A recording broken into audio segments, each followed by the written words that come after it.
A população em situação de rua supera 281 mil pessoas no Brasil. Esse foi o título da reportagem divulgada pela IPEA. Na pandemia, o número de pessoas e famílias em situação de rua cresceu 38%. E a gente com isso?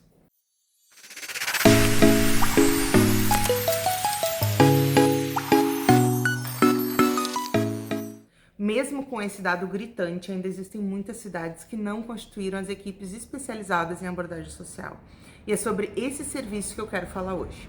O serviço especializado em abordagem social, conforme está tipificado, é vinculado ao CREAS. Mesmo onde o serviço não está implantado, não significa que a demanda não exista e que não seja necessário ou mesmo até já esteja sendo feito esse tipo de trabalho pelas equipes do CREAS. O ponto principal na abordagem social é que o trabalho se realiza mediante a abordagem, a busca ativa, para identificar nos territórios as situações que requerem a nossa intervenção. Eu acredito que as perguntas para quem inicia esse trabalho é o que ver e onde ir.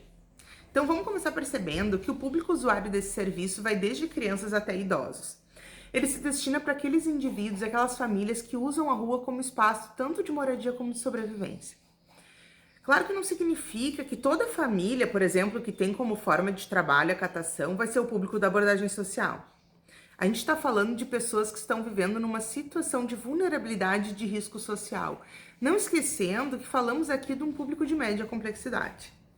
Algumas demandas podem ser o trabalho infantil, a exploração sexual de crianças e adolescentes, a mendicância, a situação de rua em si, que expressa uma gama de outras vulnerabilidades e de demandas, então, relacionadas à saúde mental, à falta de acesso a serviços públicos, a condições de higiene e alimentação, o rompimento dos vínculos familiares e comunitários, vivência de diversos tipos de violência e por aí vai. Alguns dos locais em que a abordagem, então, social vai buscar transitar é onde tem maior concentração e circulação de pessoas, em praças, em terminais de transporte público, todos aqueles locais, então, em que a gente tem já identificado no território como local de convivência desse grupo, desse público. Uma peculiaridade é que esse serviço pode ser oferecido de forma ininterrupta. Isso significa que pode ser previsto, então, nos municípios, equipes de abordagem social no período noturno, inclusive, mesmo fora do período de funcionamento do CREAS. Essa avaliação, então, leva em consideração a demanda do município e também a especificidade de cada um dos microterritórios. Isso porque ele vai buscar intervir e encontrar, então, soluções para as necessidades imediatas, além de promover a garantia de direitos através do acesso a bens e serviços públicos, tanto socioassistenciais como das demais políticas públicas.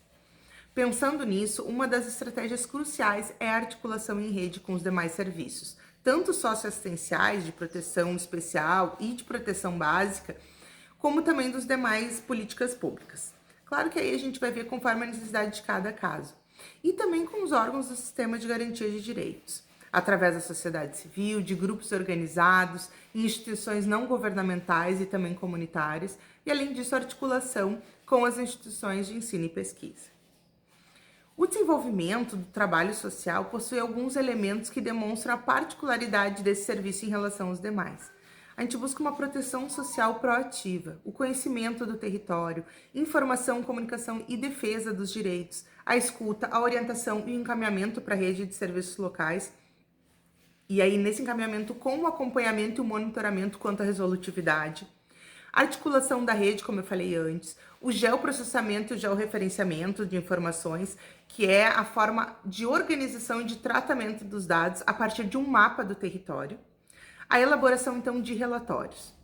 Deixa eu te contar uma curiosidade. Aqui na minha cidade, o pessoal chama de Ação Rua, a equipe que trabalha com abordagem. A gente ainda está numa transição para esse conceito de abordagem social. Aí na tua cidade também tem um nome ou apelido diferente para esse serviço? Me conta nos comentários e aproveita, então, para te inscrever aqui no canal se for a tua primeira vez. Bora lá! O que a gente espera desse serviço? Quais são as aquisições que devem ser feitas pelos usuários? Qual é o impacto social que esperamos dessa intervenção no nível tanto do território quanto da vida dos sujeitos? As aquisições estão ligadas essencialmente à segurança de acolhida e à segurança de convivência familiar e comunitária, convivência social. São elas, então, ter acolhido nos serviços em condições de dignidade, reparação ou redução dos danos por vivências de violências e abusos, preservação da identidade, da integridade da história de vida, assegurar então o convívio familiar, comunitário e social, o acesso a serviços socioassistenciais e setoriais. A ideia, então, é gerar uma redução da violação de direitos socioassistenciais, tanto do seu agravamento quanto da reincidência. Garantir a proteção social dessas famílias e desses indivíduos. Identificar situações de violação de direitos para a gente buscar, então, a redução do número de pessoas em situação de rua. São muitas pessoas em situação de rua. Aumentou com a pandemia, com a redução e a extinção de postos de trabalho. É inadmissível num país tão rico como o nosso, né? Esse trabalho pode ser muito potente, tanto no que diz respeito à organização desse grupo social. Aqui na minha cidade a gente tem um coletivo chamado Boca de Rua. Super indico a leitura. Vou deixar aqui o link na página deles no Instagram, aqui embaixo, se tu tiver interesse em conhecer. E por favor, manda aqui nos comentários dica de outros grupos organizados ou locais em que tem essa produção desse tema pelos próprios usuários para a gente compartilhar. E claro, continua comigo e facilita a sua vida.